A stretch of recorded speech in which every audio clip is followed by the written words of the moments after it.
Blog Talk Radio.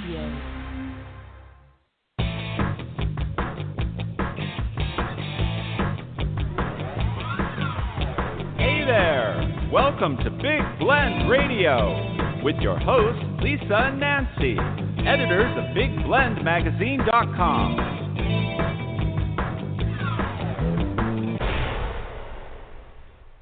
Well, happy National Chocolate Candy Day, everybody. That's so important. I want some. I want some now. Who doesn't want to? Get all the chocolate you can in before the big 2021 comes, and we go, oh, my gosh, wait, New Year's goals and all that. But yeah. Listen, it is December 27th, 2020, and welcome to Big Blend Radio's special Get Ready for 2021 party. As usual, we're your hosts, Nancy Reed and Lisa Smith, the crazy mother-daughter travel team on the Love Your Parks tour, where we travel full-time documenting parks, public lands, and sharing stories from the communities. But we also publish 2 digital publications. We've got Big Blend Radio and TV magazine and also Parks and Travel magazine. You can check them both out at BigBlendMagazines.com. And today, Nancy, everyone coming on the show is part of the magazines, part of the radio shows. I love it. Over the last few years. Yeah, it's very cool. It's awesome. Very cool. They all have 2 things in common. Well, other than being on our shows and stuff, right? They all travel. Mm-hmm. Well, I know COVID's, delayed some things, but they all travel worldwide. They all, know how to tell a good story because they all write. Some do fiction, some do nonfiction, travel writing, photography, the whole thing. So, and a lot of that, we're all connected in that way. And everybody cares about what happens to the planet. So there we go. It's going to be a good party. That's great. I know. So to get this started, we're going to go from east to west. How about that? Okay. Today, I know, we're airing live from Madison in Wisconsin. And I want to thank you again, Nancy, for helping me cut my hair off after this COVID shutdown. You're not ready to go out in public. You made me cut your hair. But I did. Big mistake. I know. So I have short hair now, which, really? for me, short hair. Well, but today even. I tried. Well, I thought I was pretty styling when I had to shovel snow once again in Wisconsin with the flamingos, the pink flamingos that hang out in Wisconsin. There's a story behind that. But I'm kind of thinking, sometimes doing things like that, even, it's just hair, and if you screw it up and you're cutting it at home because of COVID, who cares? Because it just felt good to cut it all off. It just felt so brilliant. So I'm ready for 2021. So that's my important note. Can I point out that you took the first cut and you cut the back of your hair off, which let me have to fix it. If you that's what mommies are for. I think I could have done a better job, but I was working under dire straits. That's what I call your hairdo. It's called teamwork, and that's what it's about. Like getting through this year has been about teamwork. I think it could become a new style. Yes. Wear it with pride. I know. You got it. You got it. I just had to get it off my back. But anyway, well, it's off. We're going to go. So right now we're in Wisconsin, and we just had a wonderful little bit of snow. We're going to get some more in a couple of days that is tomorrow night, that's going to be another snow shoveling episode, and it's fun. But we're going to go from east to west, and we're going to start off in Pennsylvania. Cool. By way of Canada, because that's where Lea Brovedani lives. So Lea awesome. Is the trust architect, and she is a leading trust expert. She's an author, a speaker, a world traveler. Her latest book is Trust Me, Restore Belief and Confidence in an Uncertain World. Get better. I mean, hello, did you know 2020 was happening, Lea? Welcome to the show. Yeah, you'd think so. Yeah, the title is actually pretty good for this time, isn't it? Yeah. Yeah, and I still love your cover so much, too, but more importantly, what's inside of it is we can keep going back to it. So to go back into, you've got your 5 tenets of trust, which I think is something that we can all grasp and really respect. And it's good. You've written a good book, more than one good book, and so glad we've met you. Well, not in person yet. We tried. Yeah. It didn't work. When you were in Pennsylvania, and it was at the start of the lockdown, and so we weren't able to. Otherwise, you could have stayed here. Yeah. Really, and I want to go because you got a labyrinth, and we meet you, in person after all these conversations. But everyone, LeaBrovedani.com is the website to go to connect with Lea. But I know. So, do you work with individuals as we move forward? Into 2021, businesses have had to reshape. People employed have had to change jobs. So do you work with individuals and individual business owners too? I know small businesses in regards in education, all what's going on, all the shift. Are you able to work with people, through Skype, Zoom, all of that to help them go, okay, reestablish, not reestablish, but have trust? I mean, I just think trust is an interesting issue. Like, are the employees doing the work at home, or are they watching Netflix? And yeah, cool. And honestly, like there's, I am working with companies, not as much with individuals. I've got some friends who are absolutely brilliant coaches, and so I leave the one-on-one coaching to them. I've gone in and I've talked to companies, and we've measured trust, and some of the stories that I hear from people, companies are hiring organizations to monitor the screen time of their employees and know how many times they are changing and looking at Facebook and everything. And I heard someone refer to it as it's software to help with the trust of the company. And I laughed and I went, no, that's the opposite of trust. The opposite of trust is monitoring every single moment of your employees' screen time. So if you've hired the right people and you give them a task and you tell them what the goal is, what I have heard from more than one is people are putting more hours, not less hours, into work.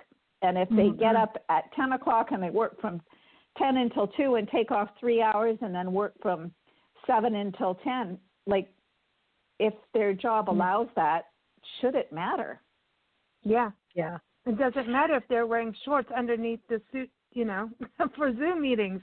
It doesn't matter as long as it's getting done. There's a thing. I mean, it's a different world, so I'm really glad you're a part of this conversation. I want to go and bring our next guest on. We got to move because we got a lot of guests here. We got Steve Piacente. Now, Steve is we've got the trust architect. Now we're going to go to your next phase coach, and I think that's part of what's going on in the world, right? Steve is out in Maryland. You can keep up with him at stevepiacente.com. He's a certified life coach. He's an author, a communications expert, world traveler, awesome photographer on Instagram. Follow him there. But also his latest book, when it comes to, life is your new fighting stance, good enough, and you know it. So welcome back, Steve. How are you? Hi, Lisa. Thank you very much. I'm doing very well, thank you. I hope you and Nancy are good, and it's great to be with all your guests tonight as well. Yeah, it is exciting. We've got such great guests joining us, and we were talking about Lea. She works with companies, but you're kind of getting in that individual side. And I think what's great too about you being on the show is we've got travel writers, and you've come from that journalism background, which is part of why you're also such an amazing author of your novels. You guys got to read them. I mean, when it's snow time, sit down with a good book. Go check out stevepiacente.com. Best time ever. But your new fighting stance, you really got everybody involved in regards to having these 15 stories of what people went through with big changes in their lives. Rob Ridgway, his a frequent guest on our show, the creator of Spontaneity, went through his story of entrepreneurship with him going through a brain tumor and then moving forward regardless, all of that. And I think it's amazing because you're able to tell that story. And Lea, you do the same thing in your book with Trust Me. Bring those personal stories in. And I think that's something this year we've all need to connect with. How are people making it through? It's that personal connection that we need. Yeah. Well, that's true. Yeah, and thanks for mentioning it. The slogan on the book is, or the subtitle is, "Good enough isn't, and you know it." That turned out to be an interesting thing to think about in 2020, because I think it's something in the back of our minds that we all know, and we do think about it from time to time, but too many of us never really do anything about it. I think 2020 gave us a chance to not only think about it, but do something about it. In some cases, people were forced to do something. In other cases, we've had all this extra time. I know myself, just not going to downtown Washington from Maryland is roughly 2 hours a day. Wow. And so, I think there is some more time to step back and do kind of a self-audit and see if the path that we're going in is really the path we want to be on. I love that. I love that because so many people are having to make a shift. And you kind of have that breathing space, and some are also feeling that pressure, too, to do that change fast. When you work with clients, and I know, do you have room even for 2021 with clients? Because I think some people are getting antsy and knowing they need to make a change now, and can you really hurry that process or not? Or do you have to really do a lot of introspection and communication to move forward? Well, and that, of course, depends on the individual, and in some cases, financial considerations play a big part. In other cases, people are doing okay, but just not, they may not just be as happy or fulfilled as they'd like to be, and that's where I like to come in and talk about what would change that. What else would you like to do, and what's standing in the way? Probably the favorite question for every life coach in the world is, how else can you look at that? And so when we find ourselves in a difficult time, how else can we look at it? There's the obvious problem, but then there's also the opportunity, and that's where I like to work with people. I love it. I love it. So I want to go up to Toronto now, because why not? We've got some good guests up there to go and hang out with. I know. We've got awesome guests. Judi Cohen is up there. Judi, Traveling Judi. We've got Next Phase Coach. Everyone's got a name here, a title, a moniker. Everyone they are identifiable. And Traveling Judi loves to travel. She loves luxury off the beaten path travel, which is unusual. Also, small ship cruising, which is, I think we all talk about what can we do for our planet, too, which is great about everybody on the show. I know we all have an affinity for our planet and nature. And you can keep up with Judi at travelingjudi.com, and that's Judi with an I, Traveling Judi, Judi. So welcome back, Judi. How are you? Uh-oh. Do we have Judi? Wait. I'm hearing you, Judi. Well, there you go. Judi, you're there. Hello. Okay. Hello. Sorry. Hello. Okay. Listen, Hello, let's and blame thank you. We'll blame all the technical thing in the world, but that's me and my fingers. It's cold. Okay. Thank you. And thank you, Lisa and Nancy, for having me on your show tonight. Thank you. Hey, it's good to have you back. How are you? How's Toronto? Are you Toronto snowy? is cold, and it's cold, and it's been snowy, but it's wonderful. It's actually magical to be back in Toronto this year. I haven't been here in 15 years for Christmas and for the holidays. So this is really a first for me to be here, and I'm really enjoying it.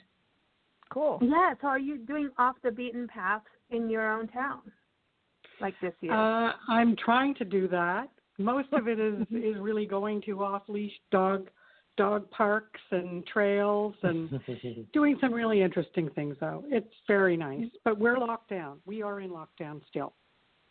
So nothing is open. I need to ask you this, because this is, we're not from Wisconsin and these northern parts. So I look, and the sun is out, not now, but when it's out, I go outside and I'm like, oh, the sun's out. I'm like, but where's the warmth? I'm like, I'm not feeling it. The sun is out, it's shining, and I'm like, Well, no wonder the snow doesn't melt. The sun isn't strong enough. What's going on? Do you have that?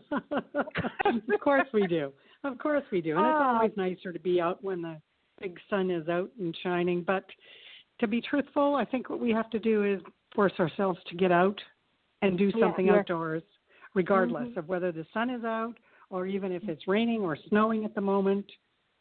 We have to deal with the environment we find ourselves in. Yes, my body is objecting. I know, but I think travel teach us that you pay to get to some destination. You better go for it. You can't, Well, that's right. I mean, and I can't say that I necessarily love being here in the cold. When every other year we've been somewhere in the hot, humid weather. India, but India just last year, Nepal just last year over the holidays, the two of them. So quite different. Wow. Yeah.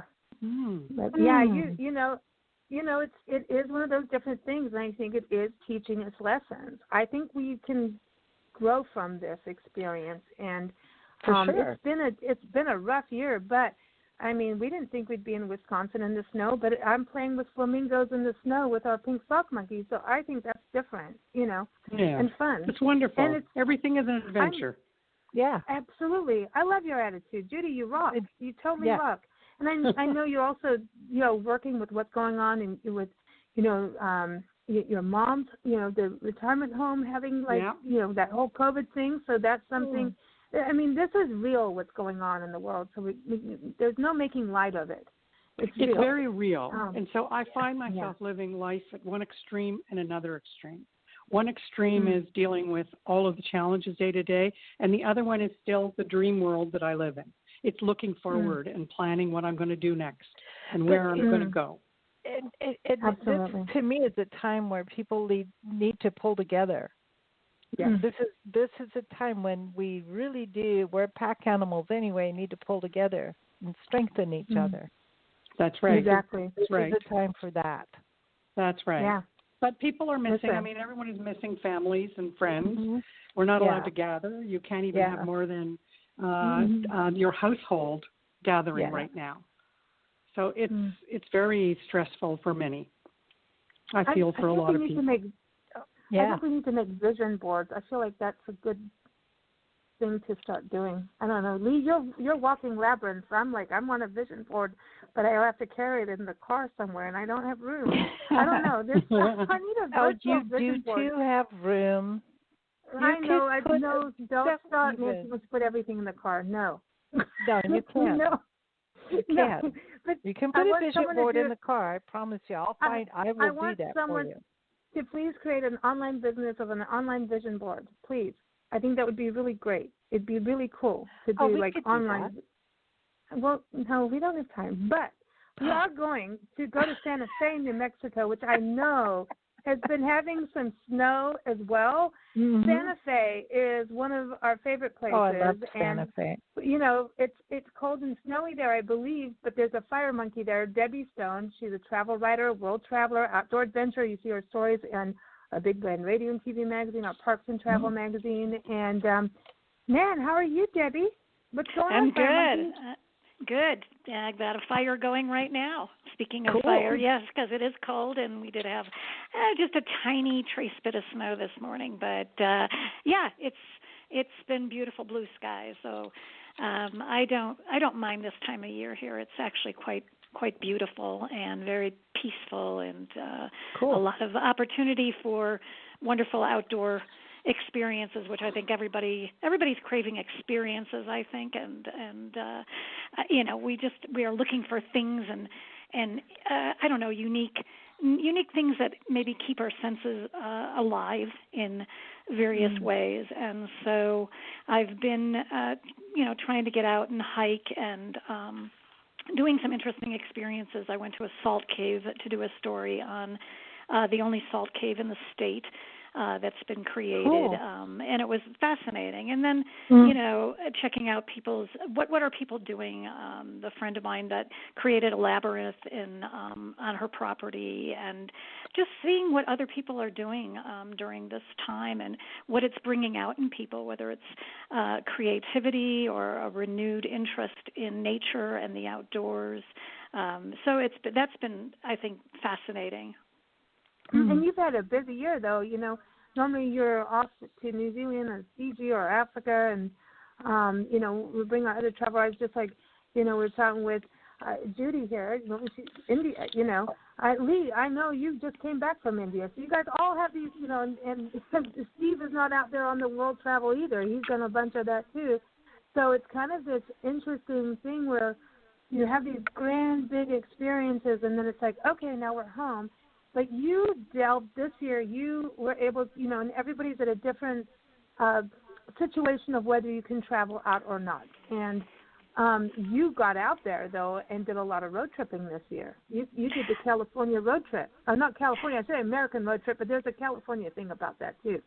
Yeah, it's we were supposed to have been in Europe for several months this past summer, and I was supposed to be doing several different walks in Europe, in addition to seeing our son get married in Italy, which, of course, did not happen. But in lieu of that, we just decided to get on the road, not in the fashion that you have done in terms of the length of this and the continuation, but we did do short and long road trips and managed to cover about 16 states and about a dozen national parks and monuments and coastal areas, and a lot of wonderful nature, which really, I don't know, it just really gave me the boost, a real boost. And the nature thing is a huge deal, and we're a little jealous on the ocean side. I think you and I got to Mississippi for one night, just like an hour of having a sandwich, and I wanted to get to the coast so bad. We've missed the coast, and we had a sandwich, and then we had to get on because there was a tropical storm and hurricane that we were dodging, and it was just like, and we did dodge it in time, but we carried leaves and trees with us. It's a whole other story, but we did get to see the ocean for this brief time, and then we got this one little moment where we got to. I know you did Gulf Shores at one time, right? And then we did Gulf Island. Like it's a national park, a national seashore in Navarre, Florida, just Navarre, and then it goes area that we used to live in, and to go back and actually see white sand and that powdery stuff and blue and a heron on the beach, like eating between people, like really eating his fish between like people making sandcastles. I was like, oh, thank you. I've missed the ocean. That has been something for years. We've been everywhere we've traveled. We've been landlocked in a way. So you went to Oregon, and I was like, dude, that is so cool. I can just live through that. That was awesome to see all your photos and story about Oregon, which everyone Oregon Coast, that story is up on blendradioandtv.com. You can see that now. But speaking of the coast, we're going to California now. So we're going to go to Temecula, which is an amazing wine country. And it's part of the reason it's an amazing wine country is because the coastal breezes come inland to the valley. And so we've got Hilarie Larson, the wine queen. She gets to be the wine queen because she does love her wine, but she's also a sommelier.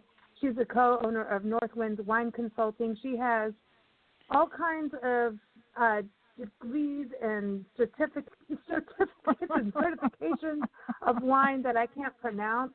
And she's been on the show many times teaching us, and we drink wine every time. And so, but she's really amazing with what she does in teaching wineries how to teach wine to people walking into a tasting room.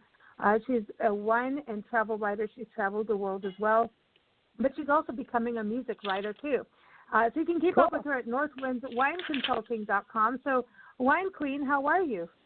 I'm doing just fine, thank you. And Merry Christmas and almost Happy New Year. Perfect reason to open a bottle of bubbly, don't you think? Oh absolutely. Yeah. Now, are we allowed to do Prosecco or Cava, or does it have to be champagne? No. Anything that is with bubbles is all right in my book. We drink champagne, of course. But we also, love other sparkling wines. I mean, cava is made the same way that they make champagne.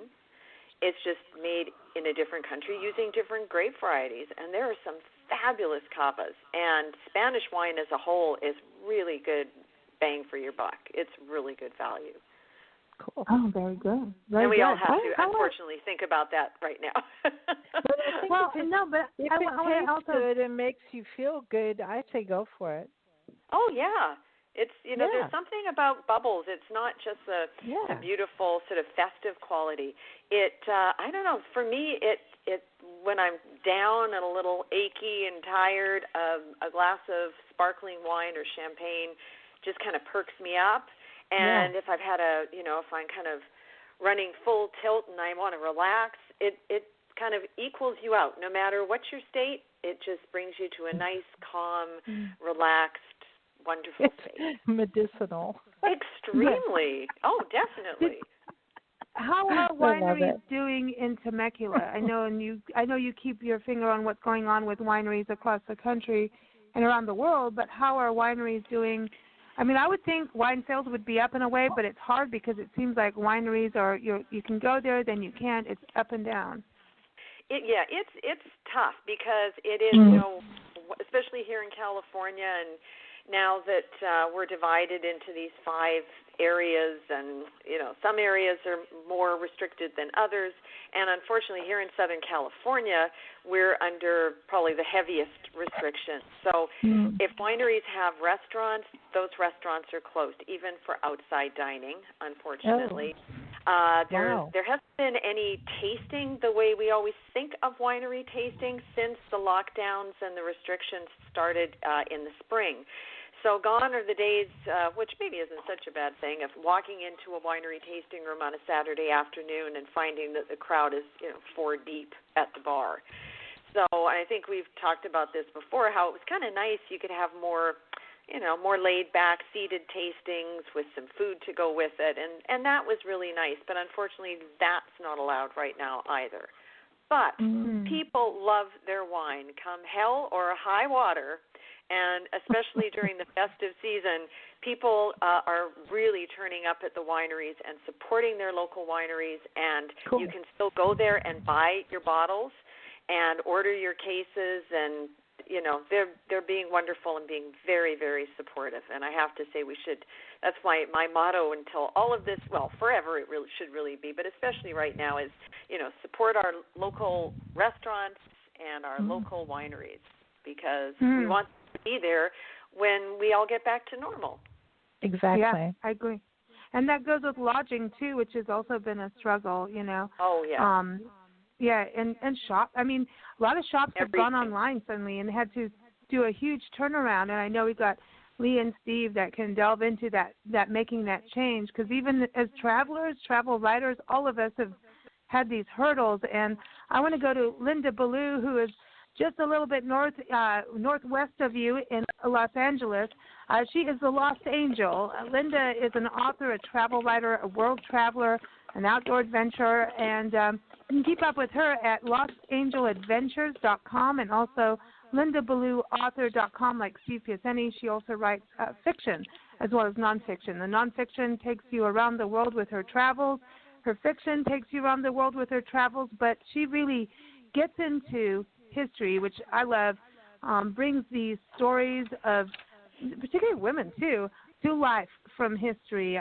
Like her one book, Wainani, A Voice from Old Hawaii, is one of my favorites. And we first met her with her book, Lost Angel Walkabout, but really it was also Lost Angel in Paradise, Outdoor Days from L.A. to the Lost Coast of California.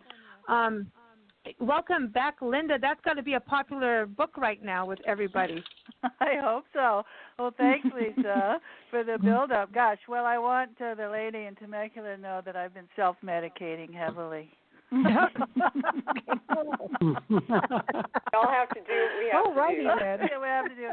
Well, no, I mean, we're talking about, it's very interesting to me to hear all the different voices about how they've been dealing with this last year. Mm-hmm. And for me, I really have to say it's been a year of opportunity, because I was so busy traveling, really enjoying it and having a fun time with life, that I hadn't been doing any what I would call serious writing for several years. And in the back of my mind, I had been stewing over writing this novel based on the adventurous life of Isabel Lucy Bird, who was a travel writer in 1873. And she traveled, to Asia and Tibet and Korea and all these places before anyone ever went there. She was like, a white person, a Westerner in these places. And she was just a very daring and brave woman. But my story, so to get back to it, I had this thing about her. I really admired her. No guts, no glory, right? And I really admired her, and I wanted to write a historical fiction novel based on her life. And I had traveled to the Rocky Mountains where she did a mountain tour, 800 miles on her horse, Birdie. And I had ridden in her hoof prints and written several articles. And, I'd done a lot of research, but I hadn't gotten around to starting the novel. Because a novel is a huge commitment. You can't, in order to write a novel anyway, in order for me to write a novel, I have to just focus on that and enter that world and stay in that world and forget about the rest of the world. So that's hard. That's well, hard. It's not when you're locked down. I mean, it's not when you're locked down. It's just like a perfect escape from being locked down. Yeah. And so I haven't traveled anywhere. I envy Debbie Stone, who went around traveling regardless of the virus. I was afraid to do that, but I want to talk to Debbie very much because I read her article about Colorado, going to the Gunnison and other places in Colorado. And as soon as I get this book published, which will be in the early part of 2021, I want to do a mountain tour myself and, promote my book and go into all the places that I've read about and some of them that I haven't, some that Debbie was talking about. So, it's interesting, that your travel show has brought me to her because that's going to be my next move in 2021 is to get this book published. And then to go to the Rocky Mountains. The first part of the book starts in the Hawaiian Islands, which I know I've already researched extensively for my novel, Wainani. So she wrote a book, 6 Weeks in the Sandwich Islands, and then she wrote A Lady in the Rockies. So, and she wrote other books, too, many other books. She was the best-loved travel writer in her time. So... But my book focuses on those two regions that I know well, and I'm going to know better. Cool. Oh, that's awesome. So I feel good about it at the end of the year. I mean, I wasn't always feeling good about it. I was quite distressed when I was lucky, though, because I came home in February. I had just come home from an extended trip in Australia, and I got to go to Tasmania, and I had an incredible trip under my belt when I got home, and hit lockdown. So I was kind of okay to stay home. And I live in a wonderful natural forest here in the Santa Monica Mountains, and I'm looking out on the trees right now. And we finally got some rain today. We had a real soaker, and our mountains were so thirsty, and we needed it so bad. So it's all good here. I'm looking forward to getting my vaccine. Don't get me wrong. I'm very eager to get out in the world again. But in many ways, this has been a good time for me. I've focused on a very good, healthy physical regime. So I may have lost a year and gained a decade. That's what I'm hoping for. I love that. And it's interesting because I know we talked about you in Australia. You were on our show about Australia and Tasmania. And Debbie, you had just come back from New Zealand at the same time. You both were there. New Zealand, at the beginning of COVID, New Zealand, when it talked about lockdown, New Zealand was like, that's it. We're not having the virus. So it's interesting. That was it. Yeah, yeah. And that was one of the last places you went to, right, in regards to internationally, was New Zealand. Yeah, no, it was the Fiji, New Zealand trip that we were gone for about 6 weeks, and it was it was wonderful, great hiking trip, and we just got back just on the heels of what was happening, and it was I was very thankful that we were able to make that trip when we did, and it was wonderful to be able to experience that part of the world. Yeah, and I also want to bring up Lea Brovedani. Lea was in India when the lockdown happened, like literally. Right? I was, yeah. Yeah, wow. Our daughter got married, and when you look back, you realize that if it would have been scheduled for a week afterwards, it wouldn't have happened. So I feel really fortunate that the wedding happened when it did, and we had this absolutely beautiful, beautiful wedding. And then came home. Yeah.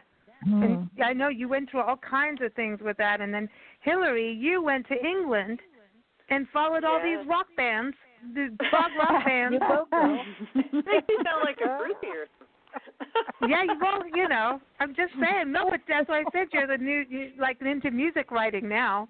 I know. It's funny, as I've mentioned before, we love to travel for music. Wine and music always dictate the travel plans and the destinations, and it's hard. I want to hang out with you. It was just over a year ago that we were in England and to see two bands, and then over to Campania in Italy to go to the Taurasi wine country, and how much everything's changed since we got home just over a year ago. It's really wild. But yeah, definitely. And my stories that I was going to write about our trips to both Manchester and Liverpool, which each city was tied to a band that we went to hear, small bands. And both of them have had their album releases delayed. So therefore, my articles are delayed. But that's okay. That's all right. Give us all something to go for this spring, hopefully. Yeah. Exactly. It's been difficult with that. I mean, this country, we've like had to stop articles publishing because of wildfires, hurricanes. It's been one of those, and we just all have to be flexible and move around.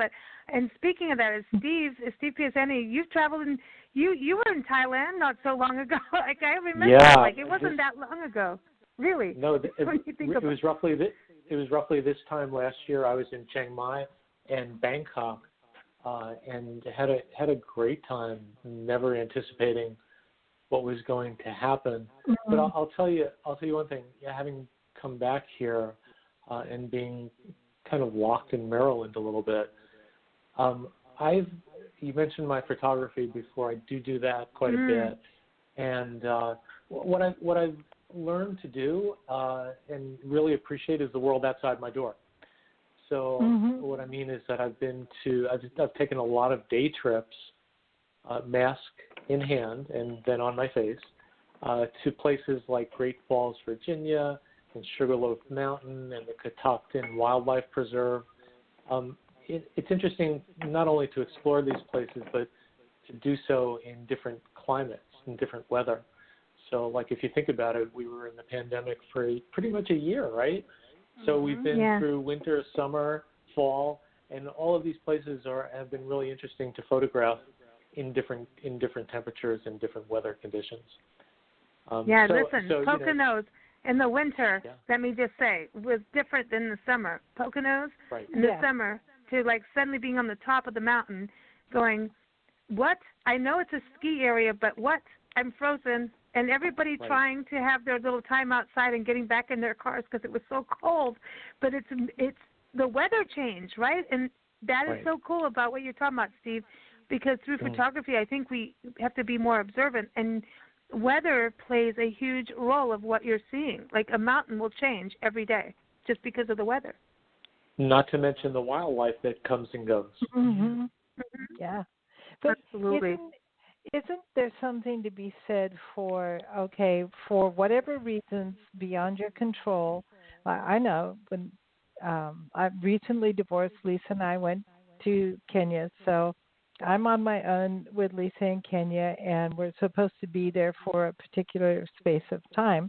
And then all of a sudden, somehow, visas were canceled and stuff happened, and we couldn't leave the country for almost a year and a half.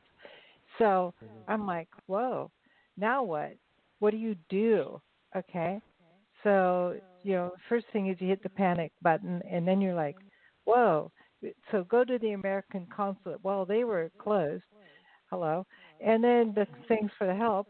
And so eventually you have to, I just can only say dig into yourself, make a plan. And we ended up living there for a lot longer than we thought we would be. And I'm not sorry at all. I'm actually grateful it happened. So there's something about digging deep within and finding out who you really are. And you make a great point. Yeah, you make a great point, because how many times pre-pandemic have we all said there's not enough time due to the demands of the job or the kids or the house or the car or the commuting, and then all of a sudden, well, now we have the time. And so what are we doing with the time? Yeah. I think that's a really important thing to think about, and I hope people have been doing that throughout.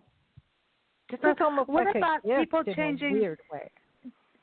Well, there's been a lot of change, and I know travel writers, whether we've been traveling or not, we're keeping in touch with the destinations that we've frequented, and there has been a lot of change. And even in stories, like Hilarie, you're talking about stories with the bands, and, changing. But then maybe the pub that you were in watching the bands may have closed down, so everything has been so up and down, and it's so hard with that. I'd like to interject a very positive change for 2021 travel, and that is the fact that the airlines are dropping these huge charges that they had for making a change in your travel plans. Like, for instance, when I left Sydney, Australia, I left there. I wanted to come home a day early. The weather was starting, it was a deluge, and I'd had plans to do something else, but I went, no, I'm tired. I'm ready to come home. Seriously ready to come home, right? So I I wanted to change my airline ticket. It cost me $450 to change my airline ticket. And apparently the airlines are now dropping that policy. They're not going to do that anymore. And it may last throughout 2021 because they want people to book. They want people to book, and they want people to know that if, for health reasons or whatever reasons, they have to change their plans, they're not going to be penalized. And and the hotels also are being, are not being quite so punitive if you have to cancel or change. And so I think that's a very positive outcome. Not to mention discounted fares, but the fact that you won't get penalized if you book now. I mean, I'm not going to travel anywhere until I get a vaccine, period, end of story, And I probably won't do international travel. I want to go to Thailand, where the gentleman said he was this time of year. I think it's a nice time to be there, and that's kind of where my next big trip, I want to go to Vietnam, Thailand, and Cambodia. But I don't think I'll, embark on international travel until the world settles down. But I definitely, want domestic travel. But even flights inside the United States, there's a lot more flexibility going on with the airlines. Well, and also, rest areas are cleaner than what they were like a year ago. But it's a big deal. And when government shut down rest areas, seriously. And whenever there's a shutdown or an economic problem, they shut down the rest areas. And that's a real negative. And parks at the time, at the beginning of the pandemic, parks were having a hard time actually. So they would limit, depending on where you were, limiting rest area things because they didn't have the supplies because of the, just like everybody grabbing toilet paper and pasta out of the grocery stores, parks were having that issue in supplies about what they could do. Like if they left a loo that could be accessed 24/7, now suddenly you can't go pee-pee after 5, So they were doing that, but it changed. And then the rest areas turned everything around because they knew people are doing day trips. They're still, in a weird way, day trips and road trips. That helped boost an economy, but it also made them look at how rest areas need to be. And I want to do a whole map on rest areas because I'm addicted to these things. Well, there's World War II history, mining history, Blue Ridge Mountain history. There's monarch butterfly way stations and pollinator gardens. So it's like this whole new thing that I discovered on rest areas this year, and a little bit of last year, that I'm like now going. And when they're closed, you feel it. I'm just saying. You're like, no. I'm just saying. Now listen, Debbie, you got to agree with me, right? How many? You traveled a different path than we did this year. Did you have more open rest? Where we were, we had more rest areas open. Did you have them in the West? We had no problem. But I'm also somebody that, if nature does call, I can go to nature to use it. So I don't have any Papa squat. Yeah, I don't have any qualms. I have no qualms about that, and I've done enough squats in my life to have developed a certain strength in that particular area of my body. But I think that we didn't have any problems. Outside the side muscle. And even at national parks and things, visitor centers are closed, but the restrooms were open, and which was a very encouraging sign. If you're on the road and you go somewhere that you at least can access that, if you really are somebody who wants who needs and doesn't like to do it out in the open, so to speak. But we didn't have that problem, and we encountered very clean restrooms as well. That's awesome. I want to go to Judi because Judi, we ran a cover story of yours about Alaska this summer, cruising opening up. Small ship cruising. I know what's going on in that you know about is small ship cruising opening up? Is it open? What's happening in that world? Because I know that's a big deal for you, and I would think it's safer than the big city ship things that happen. Yeah, well, I think I'm not sure whether you're up to date on what happened in Alaska. It was with Uncruise, and they had to bring the ship back in. Right away to Juneau because they had a COVID scare, which turned out to be a false positive at the end of the day, but it ruined the entire trip. And the ship came in and they just said, we're not doing this until we can cruise again safely. Yeah. And I'm hearing the same types of stories from others around the world, and even one of the editor of Quirky Cruise, who I write for about small ship cruising, did one of the cruises to nowhere in Singapore, and that ship also had some tests that came back positive that turned out to be false positives, unfortunately. Wow. So it's a bitter pill to swallow, but I think the fact of the matter is that the world has to be ready to get back to vacations, to air travel, to cruising. And I don't think it's there just yet. I will tell you that some of the best trips that I didn't take were cruises this year. Costa Rica and Panama on Uncruise, a small ship, also, same company as in Alaska. And that I was supposed to leave on March 8th last year, and on March 8th, 2020. And, of course, we pulled the pin on that because the world was starting to go crazy by then. And that's, really, it makes me very sad not to be able to go on some of these. And then we were about to go to on a voyage to Nagaland with Panda Cruises to see the Naga Warriors. It was a trip that was going to take us up on the Chinwin River. It was a very remote trip, and that, too, was canceled. And now I'm actually very optimistic about 2021 and the vaccines, and I'm feeling very good about it. And we've got trips that are booked already for next year. Everything after June, though, so nothing booked before June. And of course, within Canada, I mean, there's nothing doing here, so it's impossible to actually travel anywhere unless you're doing short road trips. And even exploring the city, interesting, the discussion about the loos,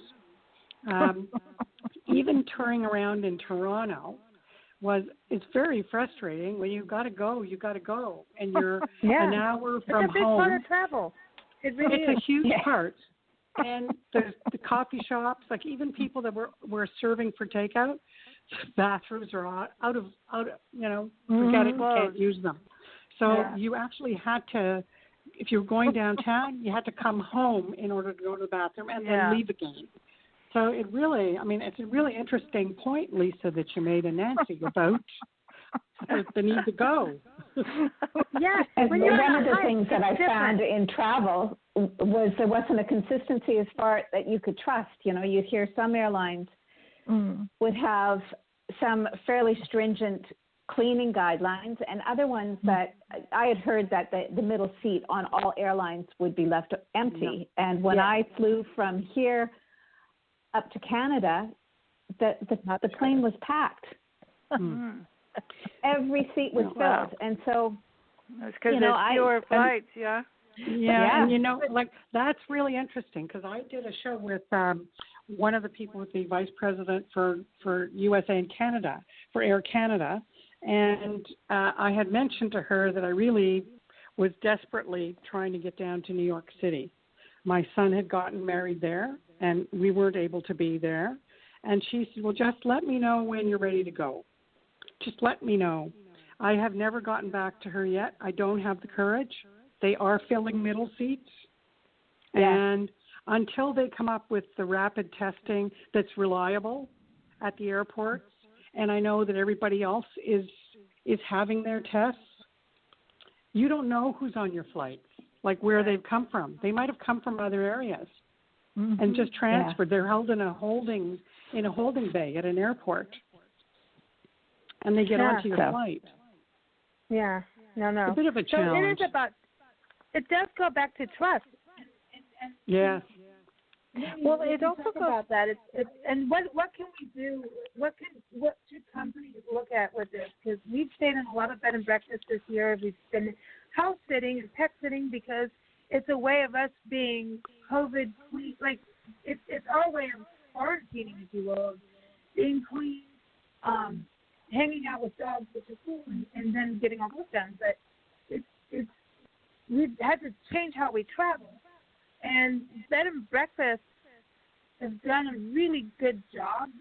We've been to over 20 of them this year, 23, 23, something like that. And they need it to be correct because it's often like this big house that they have, right, or a historical property, and there's all these stories that they're protecting and interpreting from the history of this place, and it's awesome. And it's changed because we don't normally do a bunch of bed and breakfasts because of where we travel. But there's a trust. You have to have this trust going to stay, even with what we do with house sitting. You have to have trust that if people say they're going to do what they say they're going to do, do you think all of these review things on websites help that trust be in balance? Like Yelp and TripAdvisor and all of that, to keep that in balance. Okay. Like they need to say what they're going to do, what they say they're going to do, and to have that consistency. That's part of your 5 tenets of trust. That consistency. Absolutely. Yeah. And keep communication. But at the end of the day, from my experience, and I'm getting old now, so I'm going to say this as an elder. Well, one thing you need to trust is yourself. Absolutely. I agree. Yeah. You really do. You can't just, it's going to be this way, it's going to be that way. And I have to say, having lived in Africa for a number of years where you couldn't trust anything, coming back to this country where everybody trusts everything, it's supposed to be this way. It's supposed to be this way. It's supposed to be this way. And then, oh my gosh, one day it isn't. Well, you know, you got to put your big panties on, or big pants, and you need to trust yourself, and you have to be ready for what is not expected. That's where I see where panic comes in, because somehow you have to trust yourself. You have to be ready for what you're not going to be ready for. I don't know how to say it. Steve, you could probably say this better than me. I'm not a coach. But you have to somehow pull yourself together when stuff happens. You know, it's interesting, Judi here. I just wanted to say that I'm in the process of writing a book right now, and it's on facing the fear and traveling anyway, and it speaks to those points, okay? What it is that you're afraid of and what it is that motivates you to travel, and then how do you prepare so that you don't go through these the crises at every point, because change and challenges are going to be there. And we do have to be prepared for the unexpected. And the more prepared you are, the better you can be. You know, the better you'll And it's trusting your instinct and your gut, isn't it, a lot? Yeah. I think, you know, to know that you have, especially with travel, because travel, I think, teaches you patience and adaptability anyhow, in the normal, whatever that is anymore, circumstances. And if you can just trust your gut and take a deep breath and know that you will get through these things and they will pass and you will be able to figure out how to do things, you're going to be fine. And I hopefully people will have that self-trust and they haven't lost it. I certainly. But just to add something quickly to that, there's something that we really like in life coaching and in life that goes like this: that truth exists regardless of belief or consensus. And I think that's what we're kind of getting around to here. And so when people have these fears, whatever it is, whether it's about travel or stage fright or whatever it happens to be, you know, where does that come from and what is the basis of it? And when did you start being afraid of it? And is the fear rooted in anything that is provable? So all of these things that we're talking about, I think it gets back to that. I want to go back to Lea, because I originally was asking her the question, and she's a trust architect. What do you think on the trust part of between the traveler and the destination? There's something that I talk about, fact, opinions, or beliefs. And facts are something that, regardless of who you are or where you come from, if it's a fact, everyone can see that it's true. Yeah. Whereas an opinion, a lot of times people will say things about, well, I'm just telling them the truth. And when you get down to it, they're giving you an opinion. Right. Or they'll say it's a belief. And so when it comes to travel, I really think in order to trust, you have to look at the facts and you have to know what they are and you have to know where you can get them from a reputable source. So I do believe in trusting your gut, but you have to make sure it's not indigestion. So, well, you know, after all our cookies over COVID, that could be that, you know. But I think the trust part is important in going into the new year. Steve, I mean, when you think about it, so many people have had to make these changes. Moving forward now, whether you're a travel writer, an author, a baker, a poet, you know, everybody has to go there. Let's talk about moving forward. Let's find some light of what is the positive. We've talked a lot about the positive and also the negative. But Steve, for people having to make a change right now, Judi's writing a book. We got people writing books, people going, you know, there's things happening.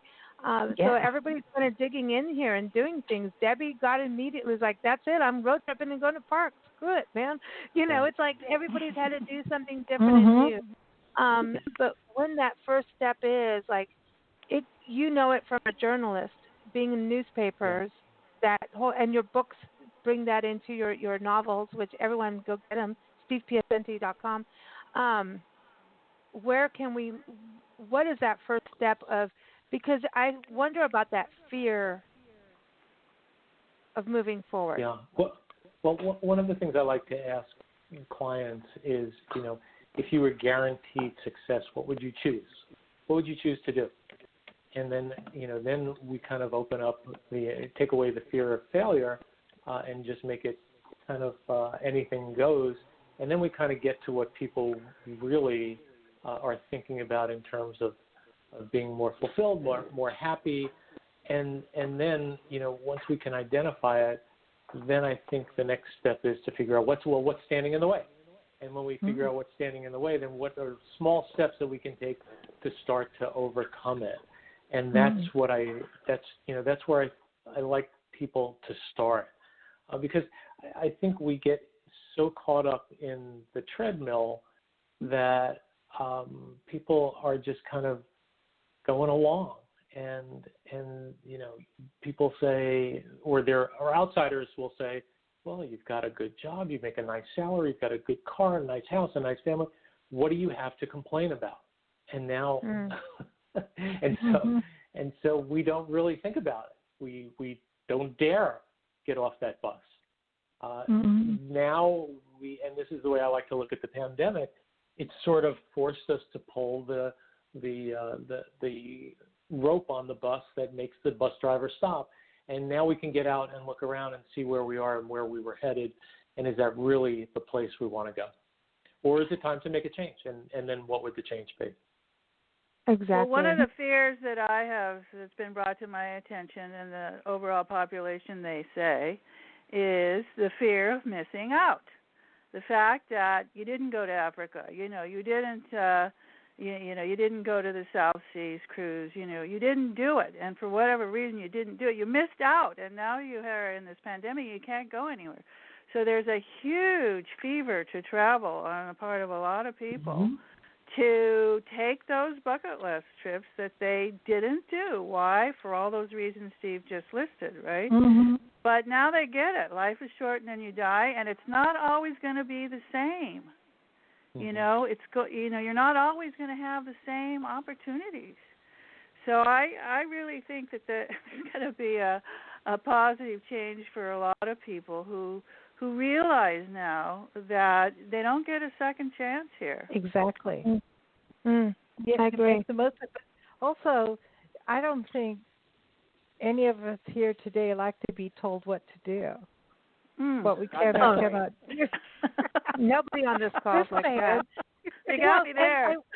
Well, wait, Steve, isn't that part of being a life coach, is that you're not telling people what to do, you're just guiding them to the answers for themselves, to tell themselves what to do? It's the difference between a consultant and a coach. But I do, since it came up, the subject of procrastination, I just have to pass on to everybody. If you have not seen it, there's a TED Talk by a guy named Tim Urban, like Urban City, and it's called Inside the Mind of a Master Procrastinator. And it's very lighthearted and it's funny, and he's a very good speaker, but makes a very compelling point about the time is finite. The time is not limitless. And so I would just recommend everybody check that out. Tim Urban, Inside the Mind of a Master Procrastinator. I don't know him. He didn't pay me to say this. I just really like it. Right on. Yeah. I want to get into, so we have New Year's Eve coming up, New Year's Day, and it's 2021, because if you're of the, different faiths, New Year's was a week ago. Everybody's got a different faith. So I just want to say, hey, as we ring in 2021 on the Gregorian calendar that goes gong, whatever year, that's what's so funny about it. Because, look in history, man. It's like this. We've just created these things. So, but there's all these superstitions. There's traditions, and of course, tradition may flip this year. Some are used to go, like Dr. Jackie Ubani's on our show all the time. She went to Sydney, Australia, to watch the fireworks, which is a big deal over there. Everybody's got a different thing that they've done that's wild and crazy for New Year, but maybe this year it's a little quieter. I just want to say, leave the doggies alone with the fireworks. Be kind. Be kind about it. let's start with you, Judi. How are you ringing in 2021? Well, I'm almost embarrassed to say that we are going to be having a quiet evening at home. We are prohibited from having any guests or anyone else even in our homes. Yeah. So we are going to have a beautiful dinner, the two of us, and we will bring in the new year. We will be very grateful for everything that we have in our lives and everything that I'm hoping for in the future.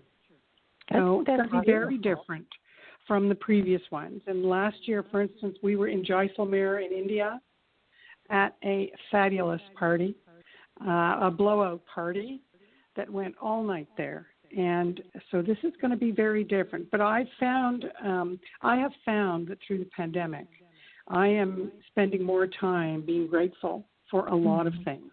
Yeah. And I have found real calm in that. Like, you can get all wound up in the pandemic and worrying about what the future is going to bring, but I'm actually feeling very grateful and very happy. You know what? I think that's beautiful, and sometimes I feel like, and I don't know why this comes to my mind because I'm warped, but I think people should watch The Birdman of Alcatraz. Yeah. That's where my mind is going. Okay, so now you're caged in, and then you find something that you can actually lock into and discover your parts of yourself you didn't know were there. Yeah. And so take it on a positive. Yeah, okay, you can't have the big family gathering, but maybe nature is telling us you need time alone or with your loved ones that you are with. Right. Exactly. I so agree. Exactly. I want to go, and everybody keep up with Judi, by the way, at travelingjudi.com, and that's JUDI. You can see her articles in blendradioandtv.com, also nationalparktraveling.com. Everybody's on both sites here, so check them out there. But I want to go over to Debbie Stone, the Fire Monkey. We got Traveling Judi. Now we're going to go to Debbie Stone, the Fire Monkey. Fire Monkey, how are you spending New Year or ringing in 2021? We have a couple of things. In the past, we used to do like a 5K run or a walk. I've even done the polar bear dips up in Lake Washington in Seattle. But this year, there's a couple of things. One, I am working with a there's just a group of people in the community that are trying to help some of the pueblos, and so we're dropping off some supplies at the Santo Domingo Pueblo. Cool.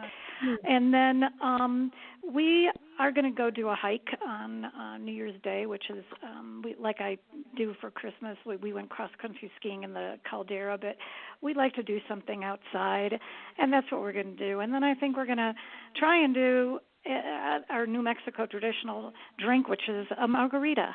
So we're gonna have maybe one or two of those. So next to the fire. So so a couple of different things. It'll be a tad different in many ways than in the past because we've often been traveling and haven't been at home. But I think we're trying to combine it and doing some things that feel good for us. You know. Oh, I love that. I love that what you're doing with the Pueblos too. That is awesome. Someone still has their speaker on, so please take it off your phone. I'm just going to ask whoever's got it or something is weird. So just asking that. But now let's go over to Hilarie, the wine queen in Temecula. What are you doing for New Year's? I know wine is involved, right? Of course. Well, we are not big New Year's party goers anyway, so this year will not be that much different for us. It's usually stay at home, make a nice dinner, have some champagne, a good bottle of Southern Rhone Red, and spin some vinyl and just spend time at home relaxing and appreciating my husband and glad that we have a nice cozy place to reside. Okay, so wait a minute. So spinning vinyl, which is important, is there anything in particular? I'm not sure. I think it'll depend on the mood. Christmas, we always know there's going to be Jethro Tull Christmas stuff and Charlie Brown Christmas. And, the things you have to have or it just wouldn't be right. But New Year's is always flexible. Sort of depends on what. But I'm sure there'll be some Straubs in there, probably some Pink Floyd, probably some David Gilmour, maybe Stones. I'm not sure what else. It's my husband always surprises me. I love it. Awesome. I love it. Awesome. What about you, Lee? What are you up to for going into 2021? Are you walking the labyrinth? You and Debbie got to get it connected on the labyrinth. Absolutely. Yes. So for my birthday this year, my husband built me a labyrinth in our back property.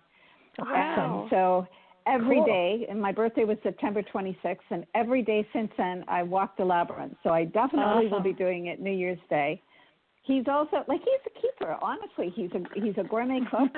So we'll have a great meal and pop some champagne. And then for you, Lisa and Nancy, I'll be getting out my good añejo tequila and have a cigar.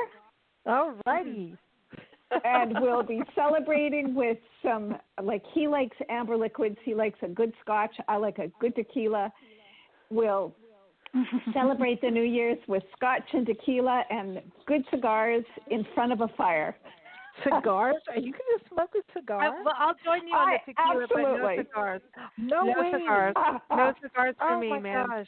I'm going to call you at midnight and go, dude. What are you doing? I know. We'll do a New Year call. How are you feeling now? I don't know, but I might be shoveling snow to welcome 2021. I don't know, but I'm kind of into it. Listen, I was thinking about you this morning because you were walking the labyrinth, and I'm like, I'm shoveling snow, and I've kind of got into a rhythm with it, and I've kind of got into the different layers. Today was an easy snow. The one before, not so easy, and it was new. Now I'm getting into it. Now I welcome it, and I'm excited about it's snowing, and the sun came out, and I was like, I'm shoveling snow, and now it's become my new thing. So it's kind of meditative. It has It is, absolutely, yeah. I'm into that. I'm into shoveling snow. Not for long, though. I was going to say, it's obviously just got a new thing for you. Listen, let me just say, Nancy made me good coffee. Yeah, I did. And that I know how to make makes coffee. Everything good. But now I'm starting to think about smoking a cigar. No, you're not smoking. You will not be doing that. No, you put your feet up on the desk and smoke a cigar and have a pot belly. Oh, no pot bellies are out. Pot bellies are out. But putting your feet up on the desk is a good thing. I always thought I'd be able to, at this age, put my feet up on the desk and have a printing press with magazines. Well, that didn't work. Steve Piacente, you understand that. Yes. It went out the window. Absolutely understand that. Damn it. How are you spending going into 2021? So 2020, memorable in a very tough way, a lot of bad ways. 2019 for us was very memorable in a good way. We had 3 granddaughters born. So they are now about a year old. And they're about a year old now. And one of them and her 5-year-old sister and her parents, my daughter and son-in-law, will be coming over, and we'll have a quiet. Well, it won't be quiet, but it will be. It will be a fun but rated P, maybe PG at times, but it will be a quiet, nice. I'm thinking of babies evening. And tea. I just went right there. Sorry, I couldn't help it. Yeah. I couldn't help it. Yeah. And well, I was thinking of the 5-year-old who's got an interesting perspective on things. Cool. I love hanging with kids. That's because, cool. Kids actually have this. They remind you. I think kids teach us, like dogs teach us stuff. Kids teach us that to have wonder again. And when you're around kids, they do. They really do. I'll tell you, fairies are out there, man. They'll teach you about that. What my 5-year-old granddaughter is teaching mostly is my daughter what she was like when she was that age. It's called payback. Yeah. Well, I love that. I love that. So Fire That's Monkey, so what true. do you? I was going to say you've got snow. You got New Mexico. You're going in. Where are you going? You mean on a traveling? Yeah. I mean, why? What's next? I think we might go back up into Colorado to do some cross country skiing. So Colorado is like our definitely a neighboring adventure outdoor mecca that's just beautiful, and there's just so much to see and do there. And so I think we probably will go back up to Colorado. But I think I think we're probably looking at doing some more road trips in the spring. Perhaps New England. I'd like to go back to and do some. I have some friends that have a summer cottage that they would love to let us use in Maine.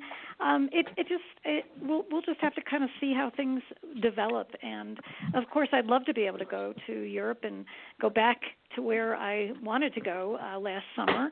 But once again, I think being a traveler is being flexible no matter what, no matter whether it's in these times or any time. It's having the attitude of being able to realize things do change and I need to change with them.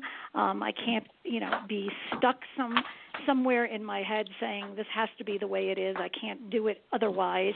So I think just the flexibility factor is important. What I've learned over the past year, though, is something about spontaneity, because that was so much a part of my travel. Is like I would have somewhat of a structure, but I would also have the ability to be spontaneous with my travel. And this past year, that has not been necessarily the case, just because we've had to plan more carefully.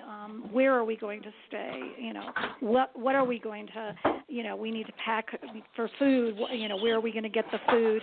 So it's been much more like that. So the spontaneity that I've found is being able to say, okay, I'm at this park. I'm going to be spontaneous, and this is a trail that we're going to do. Or we come across to, another trail, and it's like, well, instead of continuing on this one trail, let's go see where this other trail leads us. So I found that spontaneity in other ways, I think, versus larger scale spontaneity. You know what? Sometimes I think this whole drama we're all going through, it's kind of in a way, it's a slap in the face, because we think we are the be-all, end-all, and we've got all this technology, and we do all this, and we're more educated, and we're this, and we're that. And I think sometimes it's a reminder of what our ancestors went through. It's kind of like, hey, want to regroup and see where we came from. It's kind of like the ghost of Christmas past in a way. It's like, hello, wake up. You're not really relating to who formed this country, no matter where you are in the world. It's like instead of it's all about us, it's kind of remember the past and where you came from. That I don't know. That's where my mind goes sometimes. I think this is like a comeuppance in a way. Not that we deserve bad things, but just a value of what came before us, because they went through typhoid and all sorts of stuff.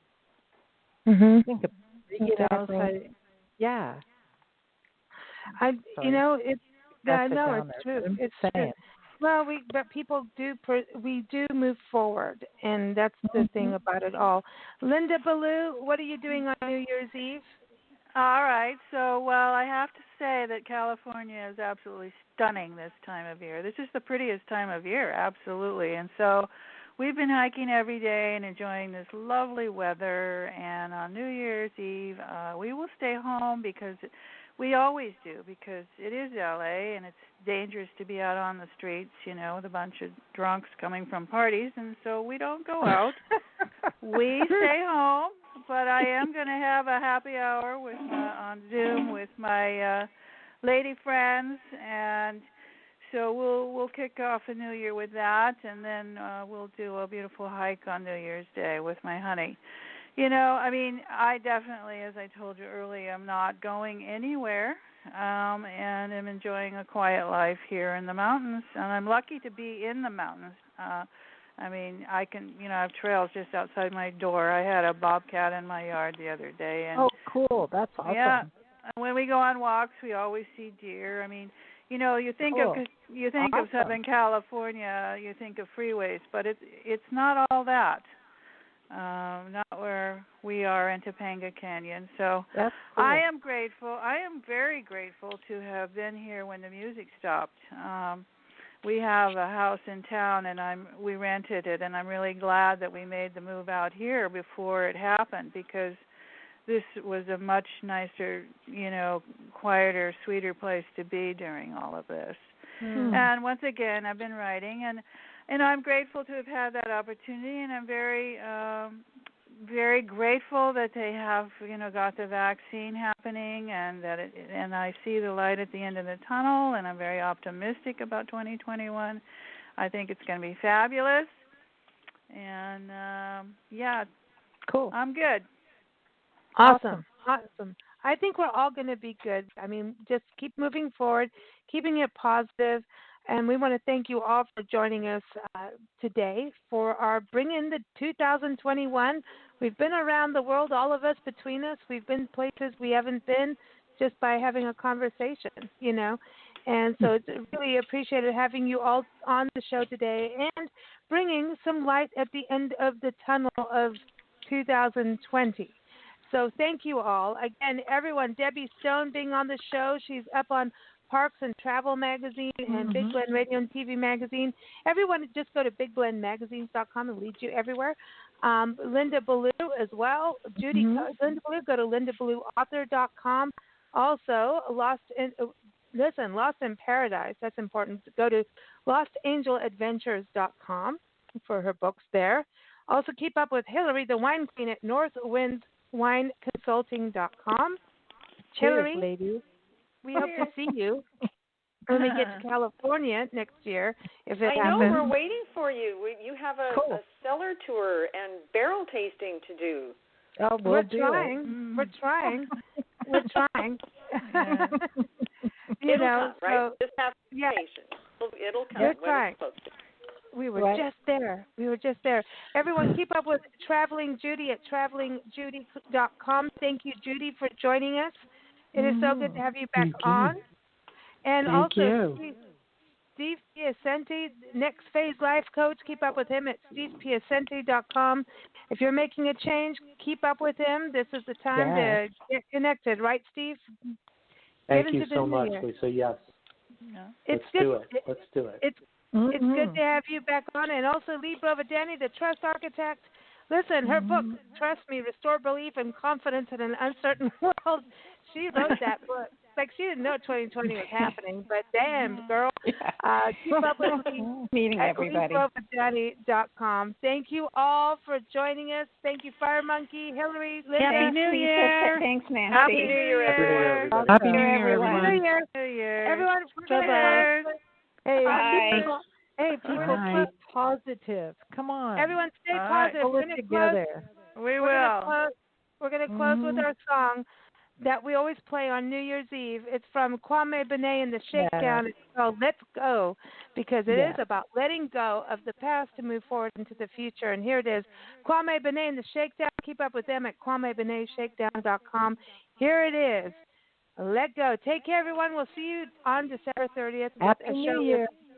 Bobby DePorter talking about youth education and communication in the world of 2021 and what we can do with moving forward in youth education, because it's been a mess this year. So stay tuned for that. We're not done with our New Year's series. So here it is. Let's go. Take care.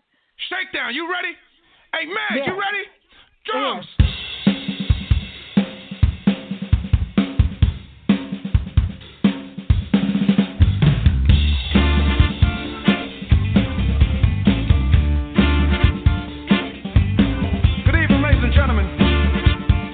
Welcome to the Kwame Binea Shakedown.